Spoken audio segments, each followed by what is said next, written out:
Hallo zusammen, hier ist Pascal von Neutrality Studies. Bonjour à toutes et à tous, ici Pascal Lotaz de Neutrality Studies, et aujourd'hui, je m'entretiens à nouveau avec Sevim Dagdelen, ancienne députée du Bundestag allemand. Elle a d'abord été membre du parti de gauche, puis a cofondé avec Sarah Wagenknecht l'alliance Sarah Wagenknecht. Elle est également l'auteur du livre en allemand « L'OTAN, un règlement de compte avec l'Alliance des valeurs ». Madame Dagdelen, bienvenue à nouveau. Bonjour, merci beaucoup pour l'invitation, Monsieur Lotaz. Oui, merci beaucoup d'avoir accepté l'invitation et de nous donner à nouveau l'occasion d'échanger. Quelque chose de très intéressant. Vous étiez récemment en Chine et avez pu y rencontrer des responsables politiques chinois. Vous vous êtes également rendu à l'ambassade de Chine, ce qui vous a valu, entre autres, des critiques sur Twitter. Mais vous avez ainsi pu prendre un premier contact avec la Chine. Quelle est votre impression des relations entre l'Allemagne et la Chine?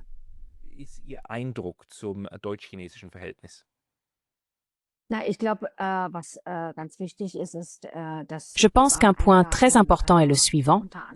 J'ai été invitée, entre autres, au Forum de Shangri-La. C'est une conférence sur la sécurité, sinon la plus importante de la région, dans l'espace asiatique.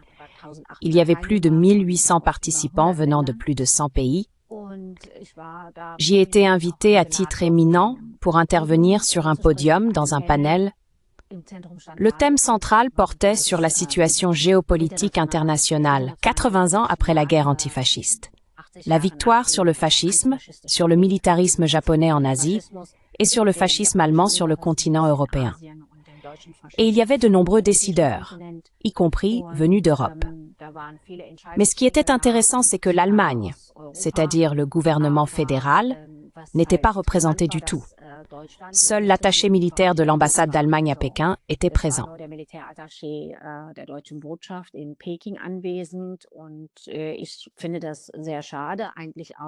Et je trouve cela très regrettable, voire insensé, que le gouvernement fédéral ne saisisse pas une telle occasion pour y mener naturellement une action diplomatique, engager des discussions, instaurer un dialogue. Et c'est vraiment difficile, lorsqu'on n'a pas de représentation, de penser qu'il n'est pas nécessaire d'envoyer quelqu'un dans la deuxième économie mondiale en passe de devenir la première et qui joue un rôle géopolitique aussi important. Le caractère dysfonctionnel des administrations occidentales se manifeste par exemple dans la récente non-visite, ou plutôt tentative de visite, du ministre des Affaires étrangères Johann Wadephul en Chine. En somme, on peut vraiment résumer la situation ainsi. L'Allemagne renonce à la diplomatie. Elle renonce au fond à la diplomatie. On croit pouvoir donner des leçons morales aux grandes puissances à distance au lieu d'entrer en dialogue avec elles.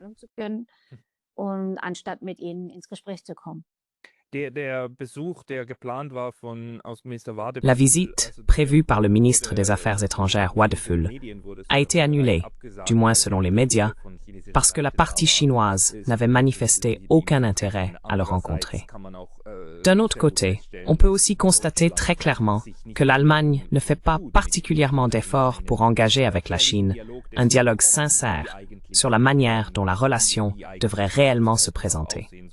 Selon vous, où se situent les principaux points de blocage dans cette relation?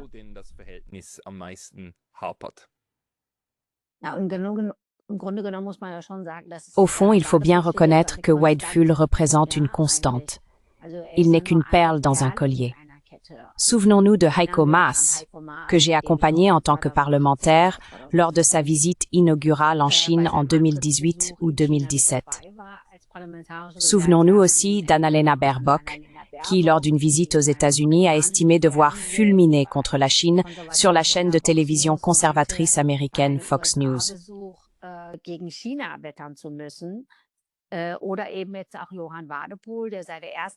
Ou encore Johann Wadephul, qui, depuis son premier voyage en Asie en tant que ministre des Affaires étrangères, n'est pas allé en Chine, notre principal partenaire commercial, désormais redevenu le deuxième, mais cela change sans cesse, mais au Japon. Là-bas, il a rappelé les heures les plus sombres de l'histoire germano-japonaise, comme par exemple l'alliance conclue dans le cadre du pacte anti-Comintern entre le Japon et l'Allemagne en 1936, 1937, puis plus tard avec l'Italie de Mussolini, unie contre l'Union soviétique et la Chine. Le militarisme japonais s'en est trouvé encouragé.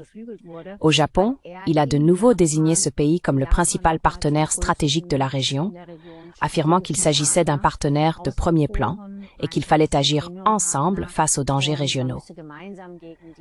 En Chine, on observe cela bien sûr avec une grande attention. Et quelle tradition on semble replacer?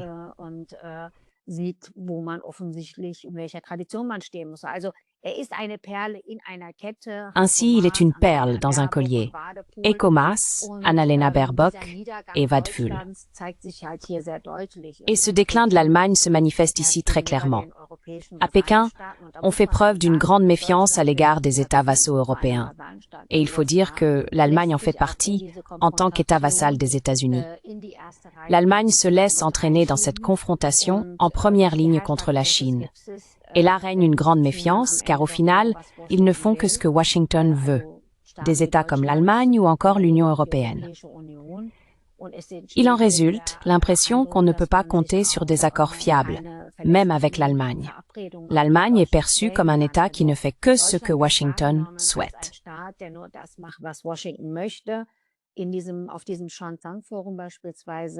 Par exemple, à ce forum du Shandong, aucun représentant de l'Union européenne n'était présent. En coulisses, on murmurait que ce seraient surtout les États-Unis qui auraient exercé des pressions sur les pays de l'UE pour qu'ils ne participent pas à cette conférence sur la sécurité. Pas même, par exemple, au défilé célébrant les 80 ans de la victoire sur le militarisme japonais et la guerre antifasciste. Là non plus, aucun représentant de l'Union européenne n'était présent, ni des États européens, ni de l'Allemagne. Et cela aussi aurait eu lieu sous la pression des États-Unis. C'est évidemment un grand problème pour l'Allemagne, car, à mon avis, c'est une illusion insensée de penser qu'on peut tenir tête à la Chine dans une logique de confrontation.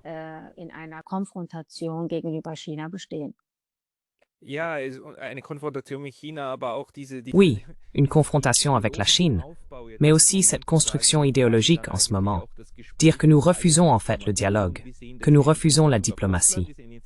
Nous le voyons déjà à propos de la Russie, et maintenant aussi à propos de la Chine. Et cette idée selon laquelle les Européens pourraient actuellement imposer leur vision du monde.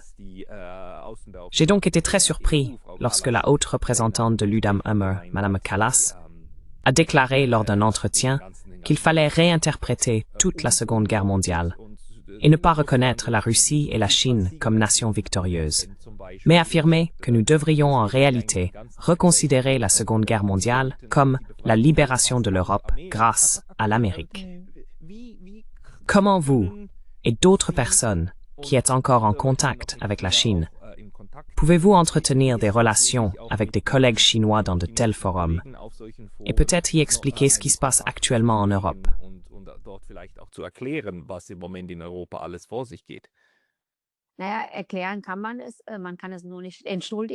Eh bien, on peut l'expliquer, mais on ne peut pas l'excuser, car il est vraiment inexcusable que la haute représentante de l'UEOR, et c'est effectivement le cas, ait, par ses récentes déclarations, c'est-à-dire Kaja Kallas, suscité une très grande incompréhension en Chine. En effet, l'Estonienne avait remis en question, au nom de l'UPAMERA, le rôle déterminant de la Chine et de l'Union soviétique dans la victoire contre l'Allemagne nazie et le militarisme japonais. Et c'est véritablement une insulte absolue, compte tenu des plus de 27 millions de morts de l'Union soviétique dans la lutte contre le fascisme.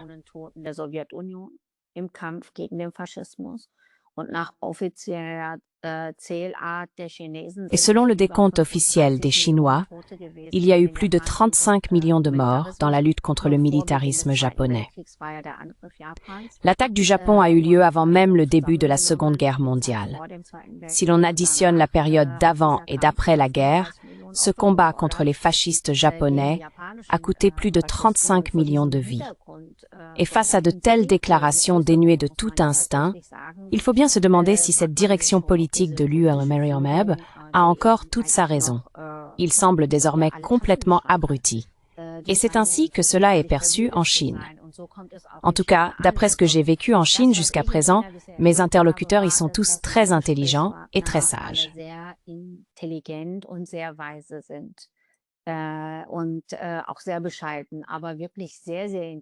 Et aussi des personnes très modestes, mais vraiment très, très intelligentes que j'ai rencontrées lors de mes multiples visites en Chine.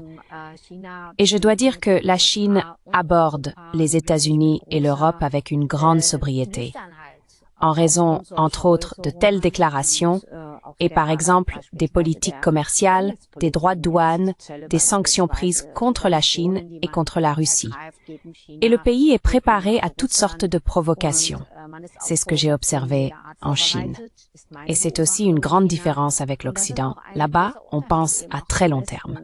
Et jusqu'à présent, j'ai eu de très bonnes expériences, un excellent échange, un très bon dialogue d'égal à égal.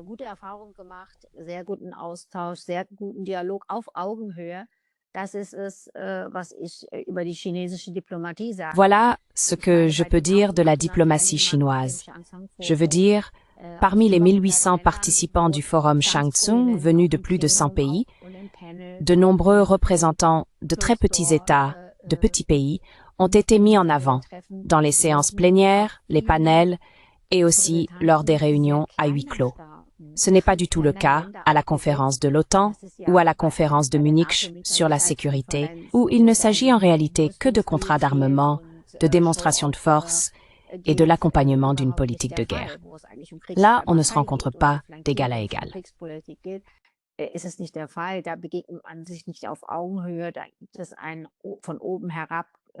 Il y a là un comportement condescendant de la part des États-Unis et de leurs États vassaux, et en Chine, c'est tout à fait différent. L'Afrique, l'Amérique latine, l'Amérique du Sud, l'Asie, toutes ces régions occupent toujours une place très très importante dans tout ce que fait la Chine, car elle veut réellement une diplomatie d'égal à égal. Elle souhaite la réciprocité et veut naturellement aussi que l'autre partie l'accepte et la respecte dans sa relation avec la Chine. Et cela, on ne l'observe pas chez les Européens. Avec les Européens, j'ai toujours le sentiment que chaque fois que je suis en Chine, je dois sans cesse expliquer d'où cela peut venir, pourquoi.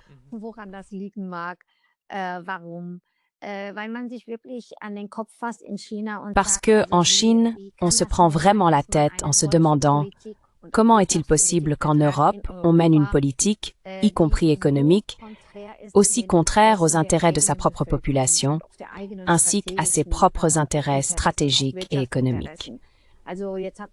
Depuis la guerre en Ukraine, on a adopté le 19e paquet de sanctions, le 19e paquet destiné à mettre la Russie à genoux, comme l'a dit la ministre des Affaires étrangères Baerbock, a ruiné la Russie. Mais ce qu'on a ruiné, c'est l'économie allemande, l'industrie allemande. Elle est à terre, c'est ce qu'on a réussi. Et on veut déjà préparer le prochain paquet, c'est tout simplement insensé. Au lieu de cela, on pourrait par exemple prendre la Chine pour modèle.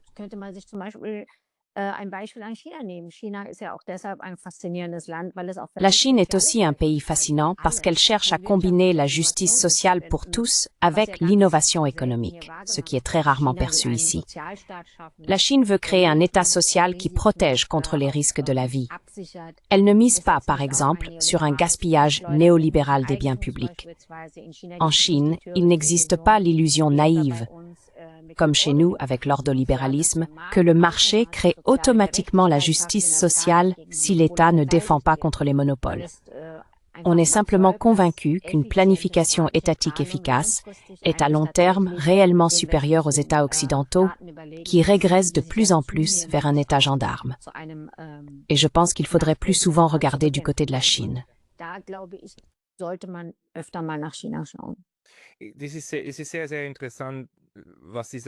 C'est très très intéressant ce que vous dites. Au Japon, on n'a pas non plus avalé cette potion néolibérale sans réfléchir. On accorde davantage d'attention aux gens, même si, bien sûr, le jargon et tout le reste sont clairement marqués par l'Occident. Mais l'Asie fonctionne en ce sens un peu différemment. Et c'est là que nous avons déjà un problème. Les Européens ont toujours l'habitude de dire aux autres régions du monde tout ce qu'elles font de travers et qu'elles devraient être davantage comme les Européens. Und dass sie mehr so sein sollten wie die Europäer. Andererseits sehen wir im Moment, gerade in Deutschland, D'un autre côté, nous voyons en ce moment, notamment en Allemagne, que l'État social est sacrifié au profit du militarisme. Monsieur Merz a, je crois, déclaré « Nous n'avons plus d'argent pour l'aide sociale, mais nous réarmons, objectif de 5% pour l'OTAN. » Donc là, on trouve de l'argent. Pouvez-vous dire quelque chose à ce sujet sur la manière dont ce militarisme est en train non seulement de ruiner l'État, mais aussi tout le tissu social que nous pensions, surtout à gauche, avoir construit au cours des 60 ou 70 dernières années.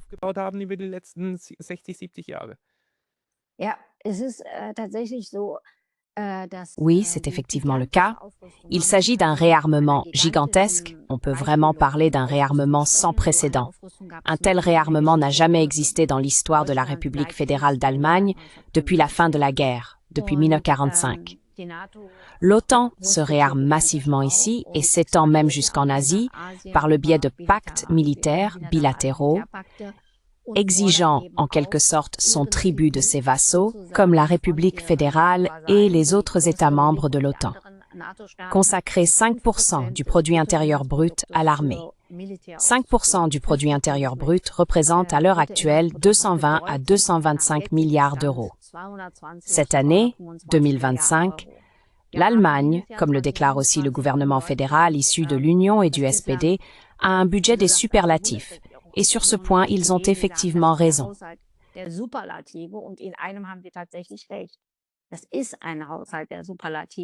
C'est un budget hors norme. On n'en a pas vu de tel depuis 1945, depuis la fondation de la République. Le budget fédéral s'élève à environ 505 milliards d'euros. Vous pouvez maintenant calculer ce que représente 220 ou 225 milliards, c'est presque la moitié. Oui, c'est presque la moitié de l'ensemble du budget fédéral. Et c'est là qu'on veut en arriver. Pour le moment, c'est environ 100, disons entre 90 et 100. Et il y a aussi parfois des dépenses cachées. Il faut toujours parler de dépenses militaires, car le budget de la défense, qui est déjà le deuxième poste le plus important dans ce budget actuel, ne représente pas la totalité des dépenses militaires. Il faut encore y ajouter toutes les bases, et ainsi de suite.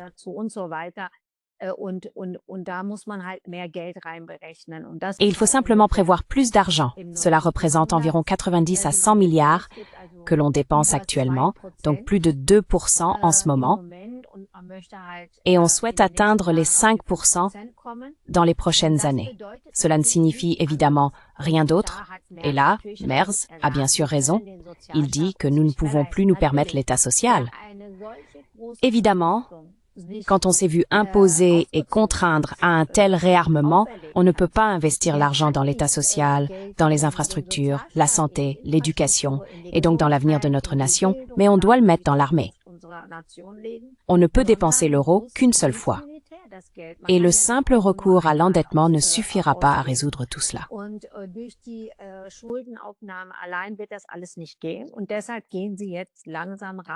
Et c'est pourquoi ils y vont maintenant progressivement. Ce qui est absurde cependant, pour ne citer qu'un exemple. On a dit qu'on voulait économiser 1,8 milliard sur les bénéficiaires de l'allocation citoyenne. 1,8 milliard, ou je crois que c'était sur les assurances dépendance. En tout cas, on veut soulager un peu le budget en économisant et en même temps, on promet à l'Ukraine 3 milliards supplémentaires en plus des engagements déjà pris. C'est tout simplement absurde. Le chancelier Merz dit ici que nous ne pouvons plus nous permettre l'État social. C'est pourquoi nous allons tous devoir nous serrer la ceinture.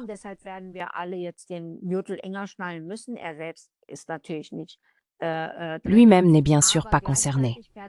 Mais en même temps, son ministre des Finances, Lars Klingbeil, le président du SPD, se rend à Kiev et promet de verser à l'Ukraine 9 milliards d'euros au cours des 3 prochaines années, en aide militaire, en aide en armement. C'est absurde. Cela n'a plus aucune logique. Et c'est pourquoi la frustration grandit. Les infrastructures se dégradent ici. Des ponts endommagés ne sont pas réparés pendant des années, les routes sont délabrées. La Deutsche Bahn, c'est une loterie. En Chine, ce n'était pas le cas. Quel que soit le train que vous prenez en Chine, vous arrivez à l'heure, vous faites un bon voyage, vous êtes servi, vous recevez un repas chaud.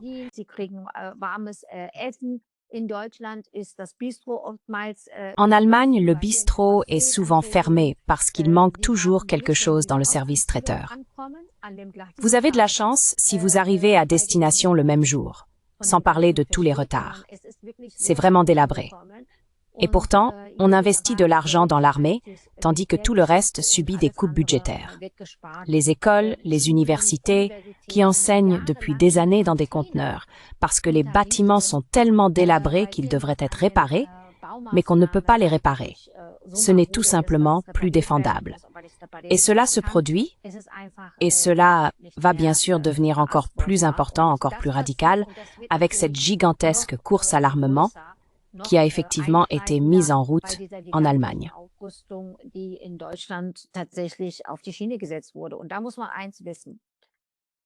Et il faut savoir une chose, l'Allemagne cache sa relation de vassalité envers les États-Unis derrière ce nouveau militarisme, il faut le dire, car ce militarisme est voulu de l'extérieur.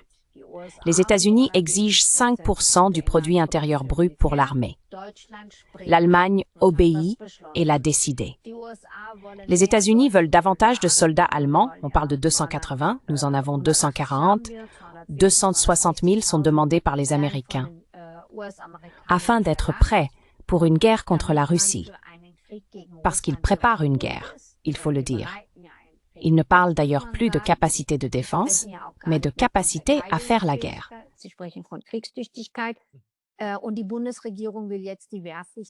Et le gouvernement fédéral veut maintenant réintroduire le service militaire obligatoire afin de pouvoir satisfaire, avec encore plus de soldats de la Bundeswehr, les exigences fixées par les États-Unis. Cela crée une certaine dynamique propre. On constate également ici que de plus en plus de références historiques refont surface. Les États voisins de l'Allemagne se réjouissent certes de la déclaration du chancelier fédéral Friedrich Merz, selon laquelle l'Allemagne doit redevenir la première puissance militaire d'Europe. Mais je dis qu'il pourrait encore être surpris, car on ne peut pas se fier trop aveuglément aux États-Unis en tant que puissance protectrice. Le gouvernement afghan a déjà dû le constater lorsque les États-Unis ont remis le pays aux talibans.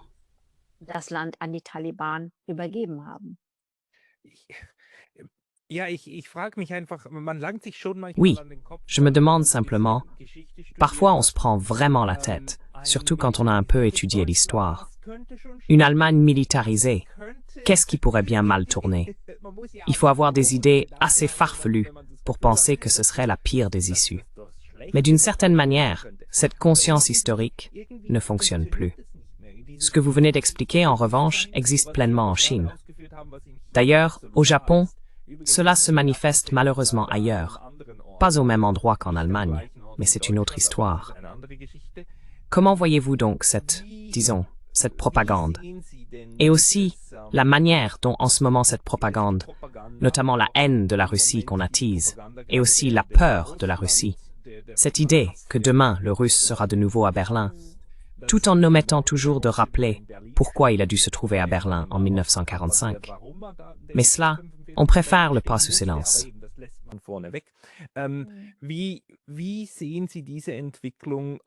Comment voyez-vous cette évolution? Maintenant aussi sur le terrain des faits, de l'électorat, et ainsi de suite. Une chose est intéressante. On nous verse de plus en plus souvent du vin pur, surtout depuis les États-Unis, où l'on a rebaptisé le ministère de la Défense en ministère de la Guerre, où les États-Unis rassemblent 25% de leurs forces navales au large du Venezuela, violant ainsi déjà la Charte des Nations Unies. Car la menace de la force est déjà interdite. Exactement.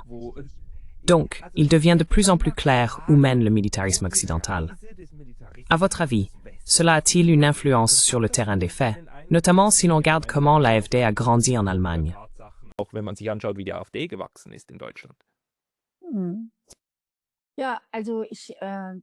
Oui, je pense que malgré ce bombardement de propagande de ces dernières années, il existe déjà une majorité substantielle au sein de la population allemande qui ne veut pas de guerre. Et cela se voit aussi chez les jeunes. Selon les sondages, une majorité de jeunes en Allemagne ne veut pas du service militaire obligatoire. Ils ne veulent pas rejoindre la Bundeswehr, car ils disent « Je ne veux pas être de la chair à canon pour une guerre déclenchée par les politiciens, dans laquelle je devrais tirer ou tuer, ou même mourir moi-même pour les intérêts de ces gens-là. »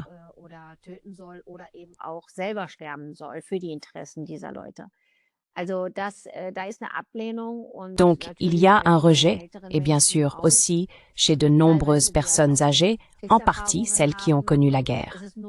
Seule la classe moyenne est un peu différente. Ce sont ceux qui, autrefois, refusaient le service militaire, d'ailleurs comme chez les Verts, qui sont maintenant devenus les plus grands va-t-en-guerre de ce pays. Je pense toujours qu'il faudrait envoyer ces beaux parleurs au front, mais qu'ils nous laissent, nous et nos enfants, tranquilles. Je pense qu'il s'agit déjà d'une majorité substantielle. C'est ce que montrent aussi de nombreux sondages. Mais il ne faut pas sous-estimer cela. L'OTAN mène une guerre cognitive et l'Allemagne en fait partie, c'est-à-dire la Bundeswehr allemande.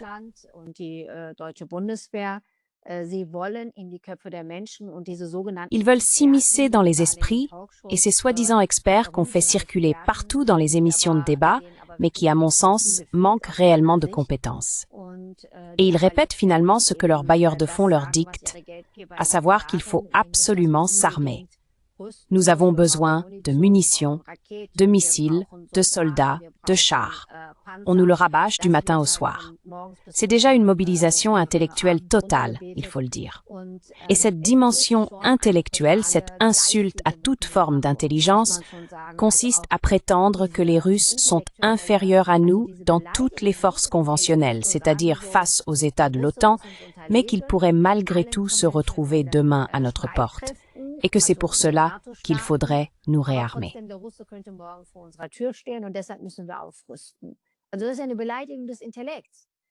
Eh bien, c'est une insulte à l'intelligence. Soit les Russes sont maintenant plus faibles que nous, et ils le sont, statistiquement, dans toutes les forces armées, sur mer, sur terre et dans les airs, ils sont plus faibles que l'OTAN dans le domaine conventionnel. Et alors, on ne peut tout de même pas dire qu'il faut encore dépenser davantage pour l'armement et l'armée que ce que les États de l'OTAN font déjà. L'OTAN dépense autant pour le militaire que le reste du monde réuni, y compris la Chine et la Russie. Et pourtant, ils veulent encore dépenser plus. Cela signifie qu'il s'agit de toute autre chose. Et dans la population, le problème, c'est que beaucoup se résignent. Beaucoup se sentent impuissants, parce qu'ils pensent que la politique ne changera de toute façon rien.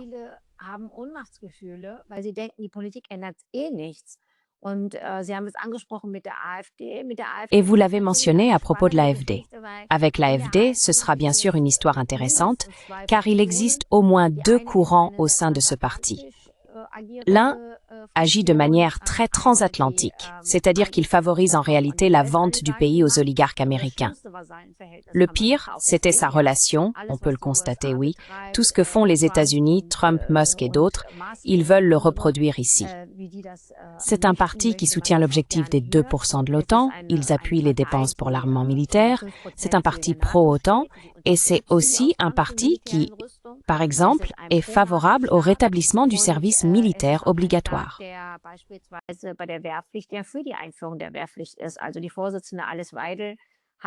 Ainsi, la présidente Alice Weidel a déclaré une fois qu'elle était favorable à l'introduction d'un service militaire obligatoire de 2 ans pour les jeunes. Elle est également, par exemple, favorable à des interventions militaires de la Bundeswehr à l'étranger lorsque cela sert les intérêts allemands. Et elle n'a pas non plus de problème avec les frappes de drones, c'est-à-dire avec ce qu'on appelle des exécutions extrajudiciaires. Et puis, il y a un autre courant qui souhaite entretenir de bonnes relations avec la Russie, qui est quelque peu critique envers l'OTAN et qui rejette le service militaire obligatoire. C'est l'autre coprésident Tino Kruppala, si je puis dire, mais je pense que c'est aussi un peu tactique, car l'AfD ne peut pas marquer de points en Allemagne de l'Est avec sa politique pro-américaine, pro-OTAN, pro-réarmement et pro-service militaire.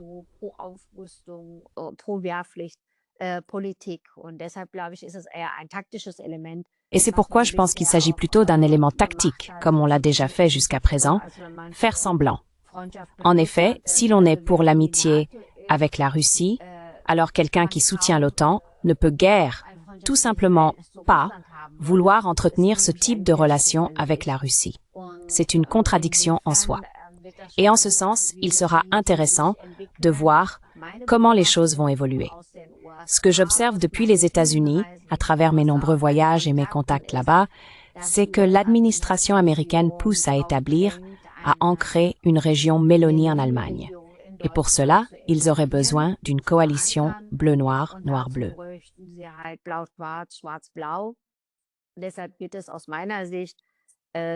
C'est pourquoi, à mon avis, il y aura de plus en plus de pression au sein de l'AfD, de la part des forces transatlantiques, pour qu'ils aillent jusqu'au bout, qu'ils plantent les jalons nécessaires afin qu'un tel gouvernement puisse être formé. Et en même temps, il existe déjà, au sein du groupe parlementaire CDU-CSU, certaines tentatives d'ouverture en faveur d'une future coopération avec l'AfD. Même si je dois dire que je considère le cordon sanitaire, effectivement maintenu par les autres partis, comme une erreur. À mon sens, il est indigne de la démocratie que nous avons, car il faut la vaincre sur le fond, et non par un cordon sanitaire.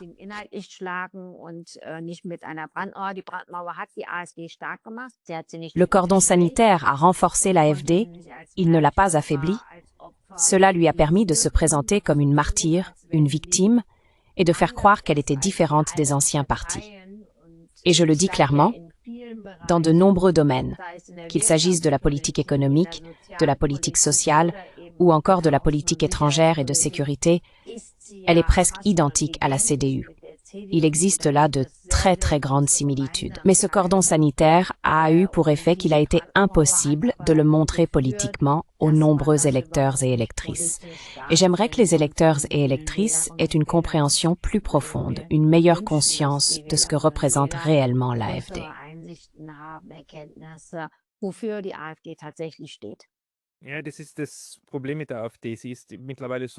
Oui, c'est bien là le problème avec l'AfD.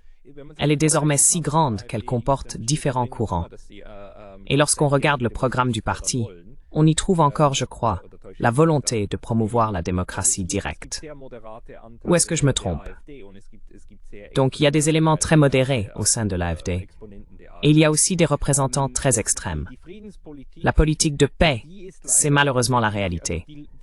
Le parti de gauche qui la défendait autrefois, ainsi que l'alliance Sarah Wagenknecht, qui s'en réclame actuellement, sont diabolisés sur les réseaux sociaux comme des partis pro-Poutine. Le niveau du débat est extrêmement bas, surtout sur des plateformes comme X, etc. Comment voyez-vous actuellement le rôle du pacifisme ou de la politique de paix? Quelle est son importance au sein de la population?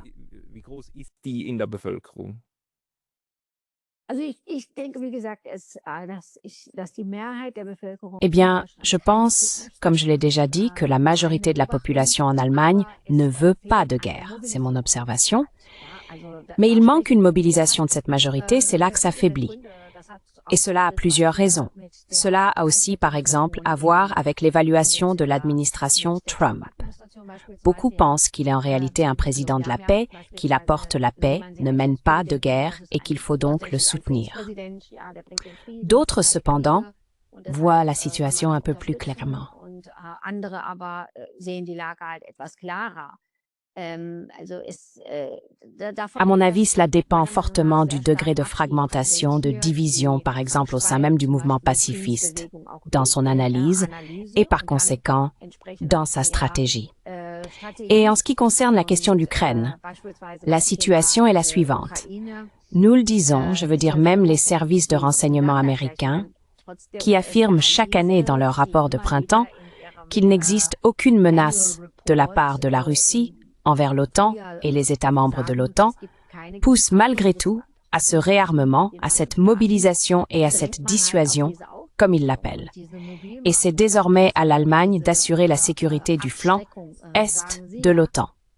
Dans les pays baltes, ils sont déjà présents avec une brigade blindée, 5000 soldats y sont déployés.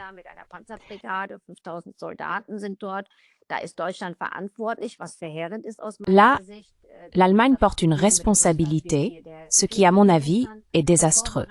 Car au lieu de rechercher la paix avec la Russie, on prépare ici la guerre contre la Russie, et cela sur ordre des États-Unis. Et je dis ceci. Cette administration Trump, sur la question de la guerre en Ukraine, il avait promis de mettre fin à cette guerre en 24 heures. Il était clair que ça ne se ferait pas en 24 heures. Mais l'administration Trump était au départ prête, par exemple, à reconnaître que l'élargissement vers l'est de l'OTAN et aussi la tentative en 2008, je crois, d'intégrer l'Ukraine et la Géorgie dans l'OTAN constituait la ligne rouge, et cette ligne avait alors été franchie en toute connaissance de cause.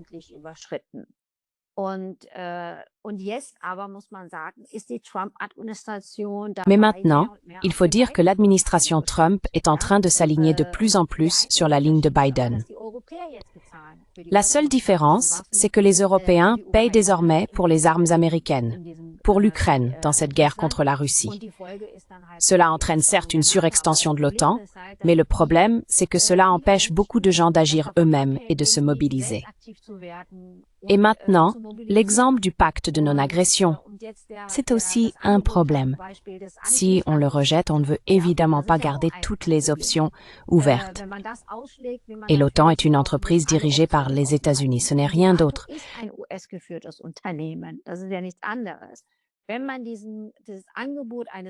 Lorsqu'on rejette cette proposition de pacte de non-agression, c'est qu'on veut garder toutes les options ouvertes.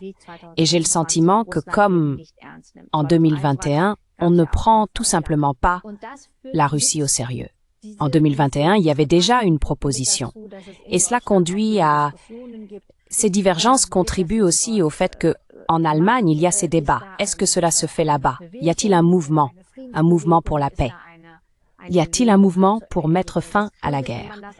Mais si on laisse cela à ces gens-là, il n'en sortira rien. Et en Allemagne, on a en plus le problème que, au sein du mouvement pacifiste classique, on ne veut pas collaborer avec le nouveau mouvement pour la paix, qui est justement dominé ou proche de l'AfD, parce qu'on ne veut rien avoir à faire avec cela.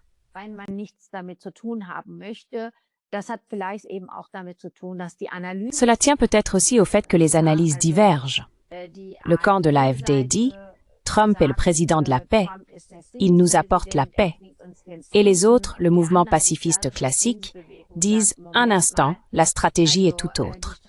Et les États-Unis, ou plutôt la politique étrangère américaine sous Trump, relèvent à nouveau d'une politique impérialiste classique, sans fioritures, sans discours sur les droits de l'homme.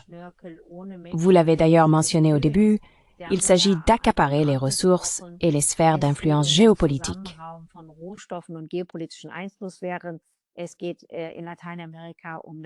En Amérique latine, il s'agit du pétrole, au Venezuela par exemple, où l'on prétend qu'il s'agit de la lutte contre la drogue. Mais nous savons bien qu'il ne s'agit pas de la lutte contre la drogue, il s'agit du pétrole. Et même la lutte contre la drogue, ou plus récemment la pression exercée sur le Nigeria et d'autres États africains, ils ne sont pas à l'abri de Trump lorsqu'il a cette soif de matières premières et de zones d'influence. Et c'est là le problème. Les néoconservateurs sont de retour aux États-Unis, mais en pire. Et si l'analyse est fausse, on ne peut évidemment pas élaborer une stratégie correcte. Cela influence donc aussi la stratégie en Allemagne.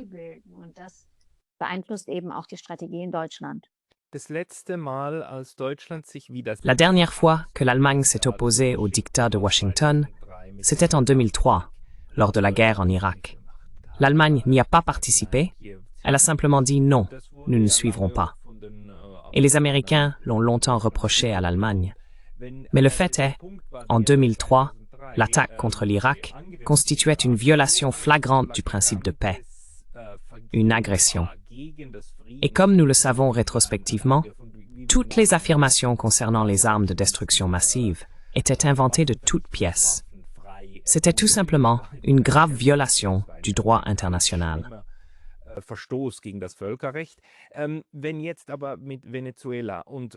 Mais maintenant, avec le Venezuela et aussi avec le Nigeria, et ce que nous avons vu cet été, avec l'attaque des États-Unis contre l'Iran, le bombardement d'une installation nucléaire, Lorsque M. Merz dit alors que c'est le sale boulot qu'Israël et les États-Unis font pour nous, c'était une déclaration vraiment terrible.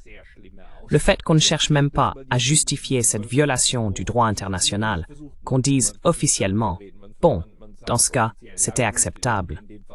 Mais qu'en pensez-vous? Ce vin clair qu'on nous sert maintenant, va-t-il mettre le gouvernement allemand sous pression pour qu'il prenne ses distances un jour? Ou est-ce seulement un vœu pieux?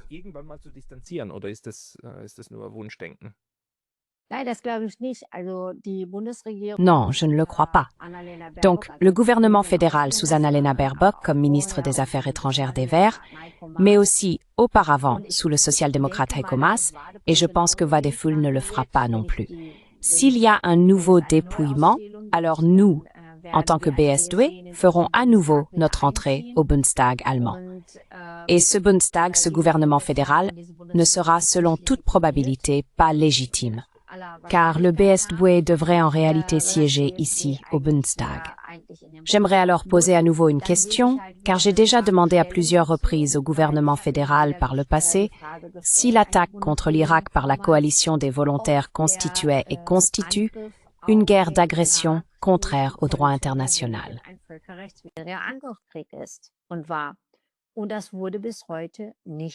Et cela n'a jamais été interprété ainsi jusqu'à aujourd'hui.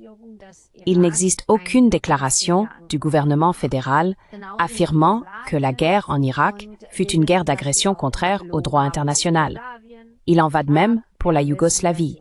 Et nous savons qu'ils nous ont également menti à propos de la Yougoslavie, de l'Irak, de la Libye par exemple, de la Syrie, et nous le savons aussi pour le Vietnam. Il y a donc tant d'exemples dans l'histoire où les guerres ont souvent commencé par des mensonges de guerre. Et je ne pense pas que dans une situation où l'Allemagne est encore plus orientée vers l'Atlantique qu'en 2003, dans les médias, les think tanks, ses laboratoires d'idées, ses fondations, cela changera quoi que ce soit.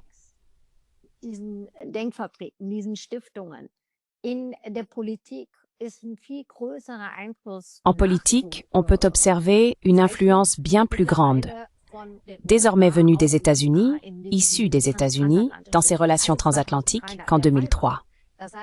Cela signifie qu'il y aura encore moins de véritables critiques.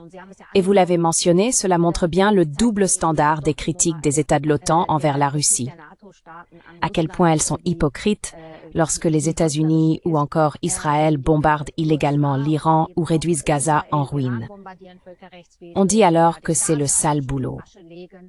Quand la Russie mène une guerre, que je juge bien sûr, mais à la différence de ces gens-là, aucune guerre n'est la mienne.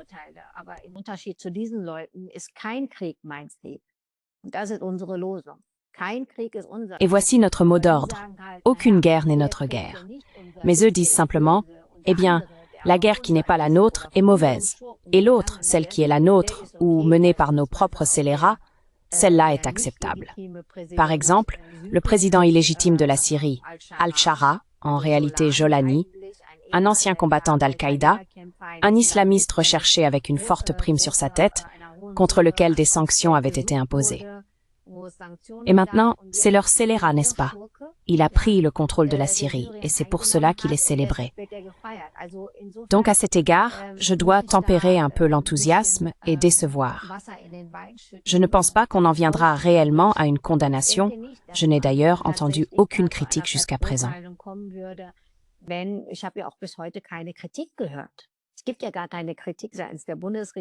Il n'y a absolument aucune critique de la part du gouvernement fédéral concernant la menace de violence ou les exécutions illégales. Ce sont des meurtres. Plus de 50 personnes ont déjà été assassinées par l'armée américaine, par les forces armées des États-Unis au large des côtes du Venezuela. Et ils ne s'en cachent même pas. Le secrétaire à la défense américain Austin publie même sur les réseaux sociaux des vidéos montrant comment il tue des gens, comment il coule simplement des navires, sans accusation, sans procès, sans jugement.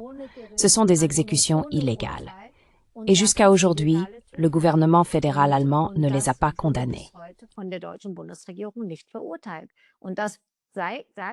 Et c'est précisément cette politique de changement de régime qui est poursuivie depuis des années à l'égard du Venezuela. Je tiens à rappeler que l'Allemagne et l'Union européenne ont également été celles qui, sur ordre des États-Unis, ont reconnu le candidat à la présidence de la soi-disant opposition au Venezuela, Guaido, et l'ont pendant des années présenté comme le président légitime. Lorsque les États-Unis ont changé de cap, on a discrètement fait de même ici. Je crains donc que nous ne soyons sur une voie totalement fondamentale. Et c'est pourquoi il n'y aura ni critique ni prise de distance face à une attaque des États-Unis contre le Venezuela, contraire au droit international. Il faut dire que l'attaque est déjà en cours.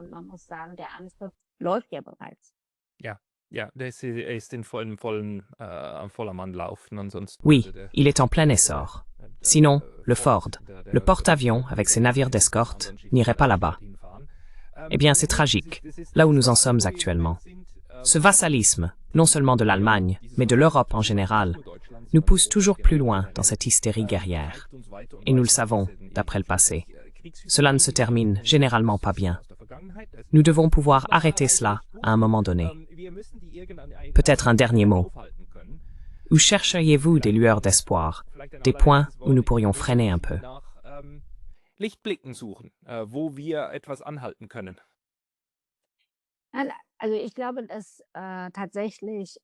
Je pense donc que les néoconservateurs sont effectivement de retour, mais en pire.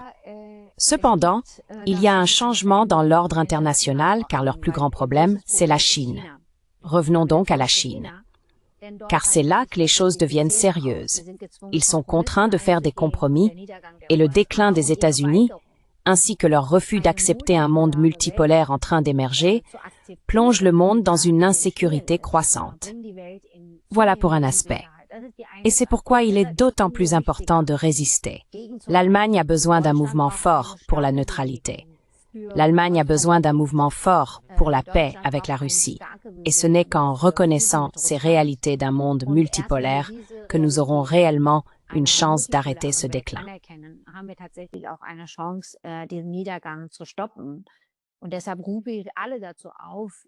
C'est pourquoi j'appelle tout le monde, en Allemagne, en Autriche et en Suisse, où existent également ces initiatives pour la neutralité, à coopérer plus étroitement, mais aussi avec les forces pacifistes aux États-Unis, celles qui œuvrent pour la paix, pour la coopération plutôt que la confrontation, pour une diplomatie d'égal à égal.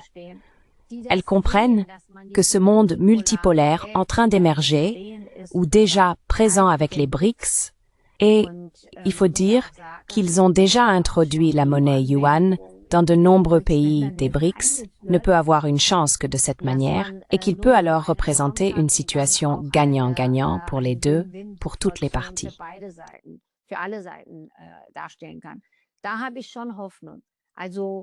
Cela me donne de l'espoir. En fait, c'est toujours ainsi. Il y a toujours un côté porteur d'espoir. Et il est important que nous, ceux qui y croient, restions unis, que nous nous soutenions mutuellement et que nous essayions de nous mobiliser. Je me prononce aussi en faveur de cela. Je plaide y compris en Allemagne pour que ces mouvements pacifistes accueillent et intègrent toute personne de bonne volonté qui défend la paix. Le dialogue, plutôt que la confrontation, dans la politique étrangère et de sécurité. Car c'est seulement ainsi que nous pourrons devenir plus forts. Sinon, nous faisons le jeu de l'OTAN. Nous nous laissons diviser, affaiblir, et eux l'emportent.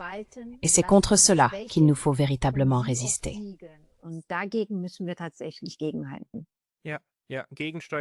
Oui, une réaction de la société civile et une solidarité entre ceux qui disent tout simplement « pas avec nous ». Donc pas avec mes enfants, pas avec moi. Très bien. Merci beaucoup, Sevim Dagdelen, pour votre temps. Et pour les personnes qui souhaitent lire davantage de vos travaux, où doivent-elles aller?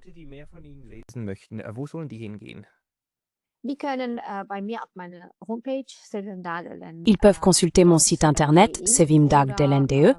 On y trouve souvent mes publications sur Overton, sur les Nachdenkseiten, mais aussi directement sur mon site ou sur Twitter, sous Sevim Dagdelen.